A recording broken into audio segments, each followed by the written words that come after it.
not very impressive. And so today, you know, Eric Fry comes into the top 8. We watched him in the quarterfinals versus Todd Anderson. I'm like, okay, it's a mud deck. I mean, it's the crazy mud deck. What's gonna happen? It's like, you know, old Uncle Charlie. What kind of crazy things is he gonna do today? But you know. And then what didn't happen? And then seriously, it was nuts. So, and then we saw it again against the Miracle deck. Just be ridiculous. Yeah, completely absurd. Just absolutely obliterated Michael Bellafato, who had a fantastic weekend, but I'm sure he didn't want to go out that way. But I mean, if you're gonna go home, I mean, it was go home in the top 8. Yeah. It was quick and painless. It was over before it started each game, so that was just absurd. Now moving into the finals, you know, basically this is a case of, to me, David versus Goliath. Excuse me. We all know Rug Delver. Some of us are even tired of seeing it. Not me, but some people are tired of seeing its dominance, and this is the opportunity for a lesser-known deck to knock it off its pedestal. Yeah, and I do have to mention one thing that was not in the top 8 was Maverick, and that deck has it's a pretty common deck, and it's kind of surprising to not see it in the top 8. I'm a little surprised. I know that we had Bob Conley playing for what looked like maybe a chance at top 8. Yeah, it looked like maybe a chance for top 8 in the last round, and he actually ended up getting 9th on tiebreakers. So, you know, it's not that Maverick, you know, is a dead deck or didn't have good finishes. Quite the contrary, as looking at a 9th place finish. But none in the top 8 this particular weekend. While we had quite a few Rug Delver decks, it looks like 3. Yeah, well, Glenn was blue-red Delver. And Glenn was blue-red. We thought it was Rug at first, but we realized.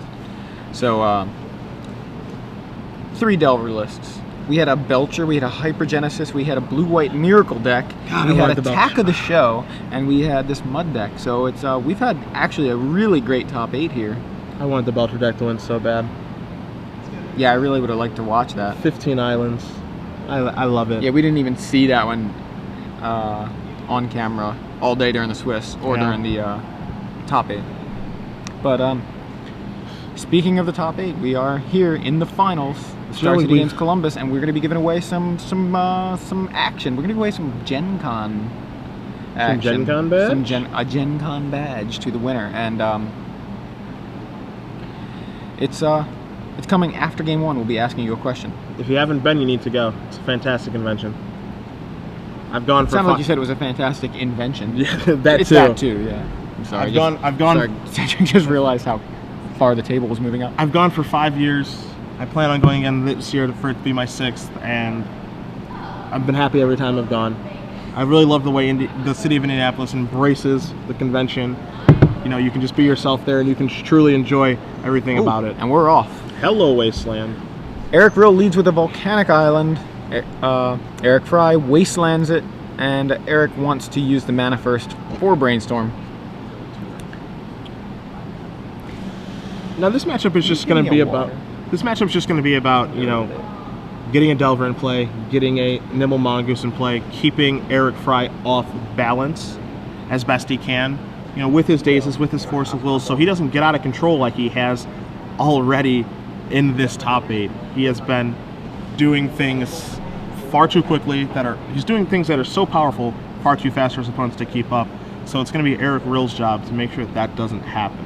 And if he can control Eric Fry long enough, while he's pressuring him with Tarmogoyfs or Nimble Mongoose that has Threshold or Delver Secrets, he's going to be able to win. And if he can't control him, then he's going to be facing down Wormcoil Engines and other ridiculously expensive cards that he shouldn't have to face down that early. Opal. Does nothing right now. Does absolutely nothing right now, but it is in play. We saw some really quick matches with Eric Fry's Mud deck. I wonder if this one's going to be as quick, or if Eric Rill's going to be able to slow him down. Nimble Mongoose from Eric Rill. Ancient Tomb from Eric Fry. Looks like he did he... Something happened. No. Oh no. He tapped his Ancient Tomb and didn't have anything to cast? Yes. He must have been counting, maybe he was counting that as a mana, and now it's Wasteland. Well, he shocked himself by accident. That's alright, sometimes you gotta stick your finger in your electrical socket just so you remind yourself you're alive. There's a great furnace from Eric Fry. Yikes. And a brainstorm from Eric Rill. I'll go with this. It's getting late. It is getting late.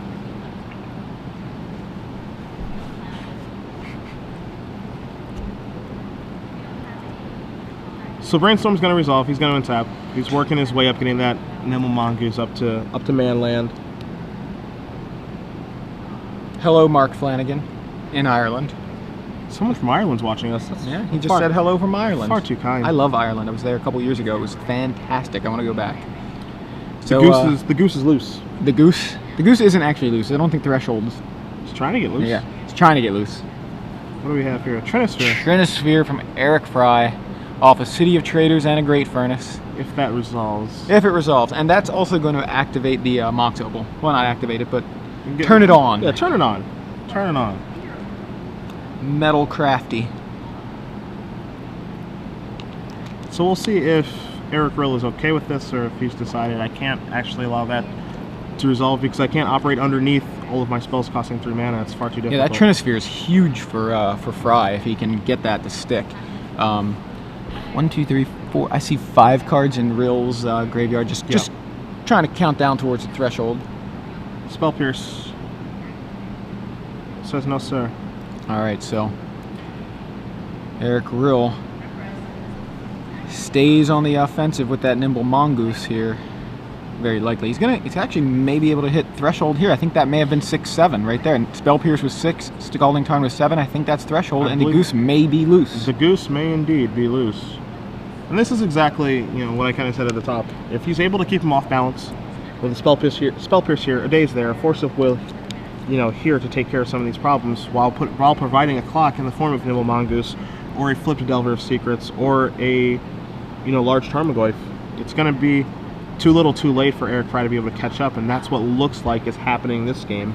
Between Wasteland, between Spell Pierce, and just a little bit of disruption, plus a clock, yep, it's going to be tough for Eric to be able to come back during this game. This looks like a Tarmogoyf to me.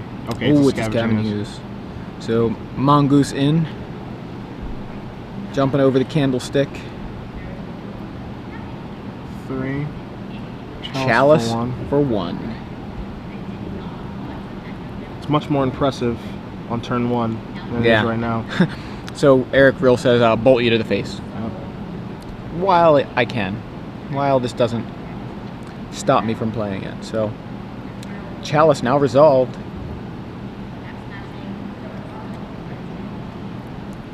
And let's see, untap. If it's a blue card, it pretty much seals it. He has Force of Will in his hand. He just needs a blue card to be able Everybody to stop. in. That's going to knock Eric Fry to 5 life. Just needs a blue card to be able to stop whatever 1, he has. 2, But Tarmogoyf to buckle my shoe. Is that a thing? That was 1, 2 buckle my shoe. You're better than that. That was horrible. You are absolutely better than that. I know I'm usually filled with some weird things to say, but that was just real bad. So, Lodestone Golem from Eric Fry. And it's just a body to get in the way. Yeah, I don't know if it's enough. Lodestone Golem doesn't save him. It's not really enough, yeah. He can block the biggest dude, and the other 2 are going to take a large enough chunk out of his life total, I think. Yeah, it'll deal him 5. He's staring at lethal on the board, just hoping that possibly Eric Rill misses it. All right, so he doesn't, and we're going to play a second game. Yeah, going to game 2. Eric Rill with a very aggressive draw, and Eric Fry, who, had kind of a rough start, accidentally shot himself with his Ancient Tomb. I can't recommend that. No. Pro advice from a former pro player. I can't recommend that. So, we have a question. We do. We have a giveaway. We do. We're going to give away a Gen Con badge. All right, so you're going to tweet your answer with the hashtag SCG Premium. Man, I can't talk. It's my fun. Yeah, because we're both with the hashtag. We are both SCG dead tired. Premium. That's why you can't talk. I'm going to grab this for the last time this weekend. For the last time this weekend. There. I'm getting to the question. You're going to get to the question? Right now. Random correct answer will win a Gen Con badge. So, we are giving away a Gen Con badge. We are giving a Gen Con badge. But the question for you guys at home, if you've been paying attention, which you probably have, what convention are we broadcasting from right now? If you do know the answer, you'll be getting a Gen Con badge. And if you don't, too bad, so sad. But you guys should probably know by now. San Diego Comic Con. What? San Diego Comic-Con. So we typically, Star City Games, as you guys probably know, they typically hold their tournaments independently. But we had a little partnership this weekend, and we are the last ones here. So we are the most dedicated of the group. And if you guys know what convention we're holding this tournament at, you will get yourself a Gen Con badge. San Diego Comic-Con. In Columbus, Ohio. Sunny Columbus, Ohio. Sideboarded games and sideboarded cards that you guys may be interested to know about. As I said in the semifinal match, Eric Rill has 11 one-ofs in his sideboard. The ones that are going to be relevant against Mr. Fry are Ancient Grudge, Crows and Grip, possibly Life from the Loam, depending on how things go with his mana base. He also has 2 Surgical Extractions and 2 Red Elemental Blasts, but I don't foresee him boarding those in. On the opposite side of things, for Eric Fry... Alright. He's got a Snaring Bridge, which is not as good as it was against Todd. Against Todd, yeah. He's got an additional Trinisphere. He's got a Wormcoil Engine. He's got that Silent Arbiter. Which is interesting, actually. Yeah. Could be relevant. He's got Phyrexian Revoker. Nothing I can think of. It's going to stop a Scavenger's, and if he's able to name the correct fetch lands or naming a wasteland, it could be okay. But I don't think I would want to invest. I don't want to invest a card in that, and hoping I get it right. I think if anything, he's going to bring in his Trinisphere because he's on the play. It's much better there. Wormcoil, I feel like. Yeah, Wormcoil is definitely coming in, and then I could see him boarding in the Silent Arbiter as well. So it's interesting. Eric Fry doesn't have a ton of cards to board in. He just needs to get off his feet this game. He didn't get off his feet last game. Yeah, that's the first game where we've seen him kind of fizzle out there. And Eric had counterspells for the relevant stuff. He kept the Trinisphere off the table. Yeah. And, by the time the Chalice came out for 1, he already had one of his main 1-drops on the table. The other one he just slipped through, when the Chalice is on the stack. So what do we have to start? What is that? Some sort of promo version of something? That's a promo version of a card. I can't believe I've never seen that Steel before. Hellkite? No. Obviously, that would be a really ridiculous turn 1. That would be a really good turn 1 if that was a Steel Hellkite. I was like, what did he do? I've seen almost... that might be a Mox Opal. No? You know what that is? It looks like maybe like a... Someone in the chat save me. I feel so stupid right now. I've seen like almost every card ever, and I don't know what that card is. Yeah, I don't recognize that. I don't know if they Unless it's just a funny glare on it. I don't know if they make promo Grim Monoliths, but... Oh, maybe they... No, I don't even know. Okay, so turn 1 Delver from Eric Rill. We're going to talk about the cards we do know. Yeah. How about that? What is it? Is that Lightning Greaves? Okay, it's Lightning Greaves. Okay. It's from the Commander decks, I guess? Or, it's F&M Lightning Greaves, okay. Really hard to see the artwork. There's a Grim Monolith.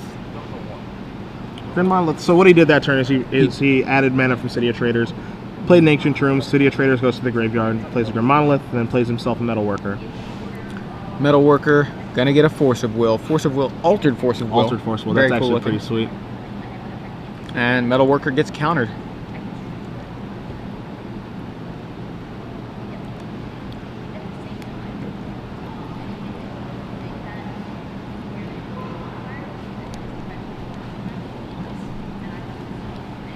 Brainstorm from Eric Rill. So what he's going to do is he's just going to set things up for his Delver to ensure that it flips. Absolutely. Get the pressure started. It's looking really good for Eric Rill.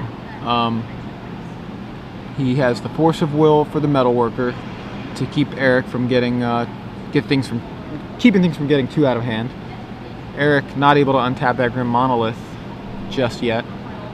And Wasteland for Eric Fry's Ancient Tomb. So it's actually looking worse than it was when I started talking about how bad it was. It's actually looking absolutely terrible, and he has no land as well. Delver flips, no land. 2 artifacts in play that are useless unless he drops Mox Opal. Yeah, this is looking fairly grim. No? Okay, so he's got a land. He's got a land, and he's got a land that can't be wastelanded, so that's a start. Yeah. But, if you've seen Rug Delver before, when it gets in this situation, it pounces. Yeah, absolutely. Smells blood. Yep. Delver has flipped, has attacked for 3 once, now twice. Eric lightning bolted Eric Fry at the end of the turn. to the face. Eric Fry now I mean, he's down to 11. dwindling. Yeah.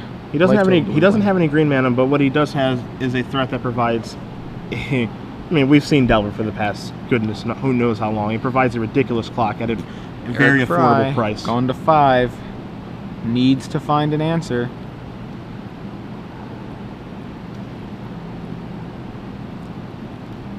Passes a turn back. Eric Rill in for 3 more. Eric Fry at 2 life, and Upstairs, there it that's is.